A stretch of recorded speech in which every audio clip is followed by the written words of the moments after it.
कुरुक्षेत्र से सुधा जी, स्वागत है आपका। सर, आकाश बेल जो होती है वो किन किन चीजों में फायदा करती है? सुना है बालों में भी अच्छा करती है, उससे बाल अगर धोए जाएं।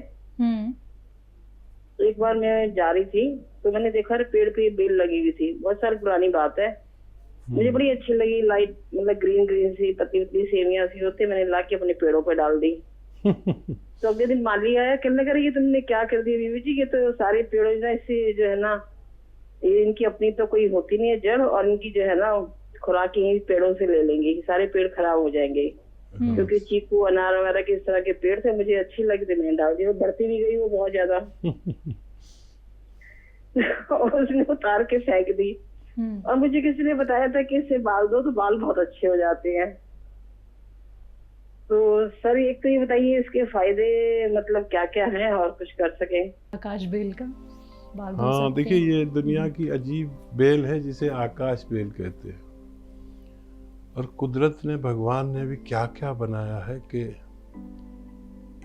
इसकी कोई जड़ नहीं होती, इसके पे कोई पत्ता नहीं आता, इस पे कोई फल नहीं आता, बस सिवई ऐसी पीली पीली सी, थोड़ी सी हल्की हरी पीली लिए हुए, ये शैलजा के सूट जैसा होती है तकरीबन। और जिस पेड़ पे डाल दो उससे लिंक कर लेती है और ये बढ़ने लगती है, और इतनी बढ़ती है कि पूरे पेड़ को ख़त्म कर देती है, उसके पत्ते वत्ते सब, वो सब पेड़ को ही खा जाती है। लेकिन इसका जड़ कहीं नहीं, फुलक कहीं नहीं, पत्ता कहीं नहीं, फल कहीं नहीं। ये कुदरत का करिश्मा है। और गाँवों में तो किसी किसान से दुश्मनी में उसके पेड़ पर कोई डाल जाता है और वो इतनी बढ़ती है कि पेड़ को सांस ही नहीं लेने देती। और ये वाकई है बालों के लिए। इसको इंटरनल और एक्सटर्नल यानी बाहरी और अंदरूनी इस्तेमाल किया जा सकता है जी। और बालों के लिए वो जो नुस्खा बनाते हैं, बालों के लिए जो नुस्खा मैं बताता हूँ ना, छोटी हरड़, बहेड़ा, आंवला, शिकाकाई, रीठा का वाला नुस्खा जो बाल धोने के लिए है, उसमें ये भी उसके हम वजन मिलाकर पीसकर और इस्तेमाल की जा सकती है बाहरी इस्तेमाल के लिए। अंदरूनी इस्तेमाल इसका यह है कि किसी को बहुत ज़्यादा बालों की प्रॉब्लम हो तो एक चुटकी इसका पाउडर खाया जा सकता है, और नमक जैतून एक चुटकी के साथ। तो ये अंदरूनी फ़ायदा बहुत करती है, हालांकि लोग इसे पहचानते नहीं हैं। और पढ़े लिखों के लिए अब इसकी पहचान मुश्किल नहीं है, वो मोबाइल में सर्च करो तो समझ में आ जाती है। तो अब पढ़े लिखे लोग हैं और इस पर भी ज़्यादा जानकारी है, तो वो लोग समझ सकते हैं। एक चुटकी इस्तेमाल करते हैं।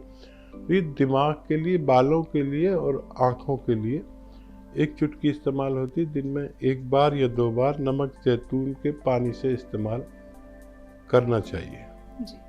आफरीन जी, स्वागत है आपका। तो हमें ये जानना था, कल हम पुराना रिपीट आपका वैसे भी देखते ही है, तो उसी में देख रहे थे, तो आपने किसी कॉलर को बताया था दूध और खसखस का कुछ नुस्खा बताया था, दिमाग की कमजोरी में भी मतलब कहते तो उसको फिर पकाया जाएगा, क्या है वो नुस्खा, कैसे बनेगा नहीं पता।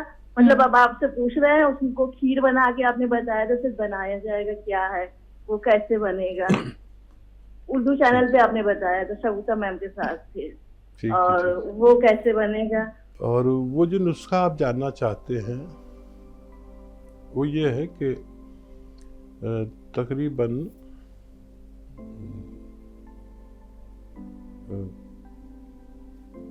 ऐसे रेशो है उसका, 100 ग्राम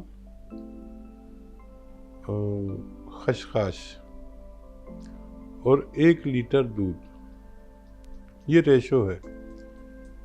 इसको या तो खसखस को पका लें या पीस लें, पाउडर बना लें, और इसको उस दूध में डाल दें, या साबुत भी डाल सकते हैं। साबुत डालने में ज़रा यह है कि मुश्किल से गलती है। तो दूध को हल्की आंच पर पकाते रहें और ऐसे पकाएं कि जब हम उसे पकाते रहते हैं तो वो खोया बन जाता है। खोया जिसे मावा कहते हैं, रंगी को नारंगी कहें और बने दूध को खोया, वो है ना शेर। तो वो खोया बन जाएगा, यानी मावा बन जाएगा जिससे मिठाइयाँ बनती हैं। तो इस रेशो से आपको बनाना है। तकरीबन ये 600 ग्राम रह जाता है, तो उसका 1 चम्मच एक बार खाना चाहिए। रात को सोते वक्त एक छोटा चाय का चम्मच इस खोए को खाया जाए तो ये बला का मुकव्वी यानी ताकतवर है, दिमाग की ताकत के लिए। और इसमें लोग ये भी करते हैं कि ड्राई फ्रूट अपनी पसंद के काट के मिला लेते हैं, और बादाम है, पिस्ते हैं, काजू है, ये भी मिलाकर या उसके साथ ही पीस कर डाल देते हैं, जो वो मिक्स हो जाते हैं।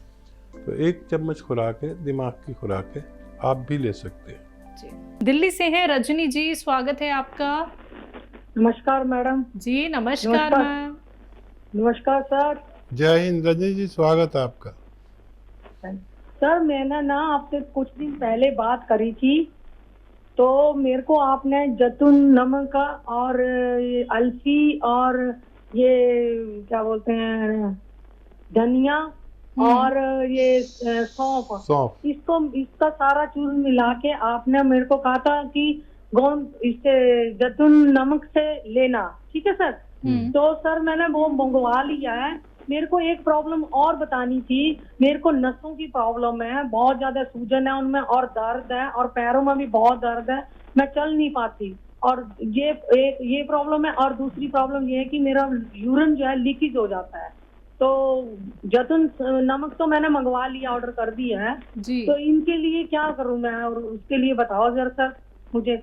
और दूसरी बात ये है कि सर मैं ना चल भी नहीं पाती, मेरी को इतनी ज्यादा प्रॉब्लम है, पैरों में बहुत दर्द है, और नसें नीली नीली बहुत मेरे दर्द करती हैं, दिखती हैं ये। 10 मिनट भी खड़े नहीं हो पाती सर। मेरे को ये बता दो कि मैं और क्या लूं। और मैंने 10 साल पहले आपकी टी केयर खाई थी, मेरा शोल्डर नहीं उठता था, तो मैं 10 साल पहले खाई थी, वो शोल्डर अब तक ठीक है, मेरा कोई प्रॉब्लम नहीं है उसमें, ठीक ठाक हो गया। 8 डिब्बे खाए थे मैंने, ठीक है सर। तो सर मैं अब इसके नसों के लिए और पैरों के दर्द के लिए और जो यूरिन मेरा लीक हो जाता है उसके लिए मैं क्या अपनाऊं जिससे कि मैं ठीक हो जाऊं।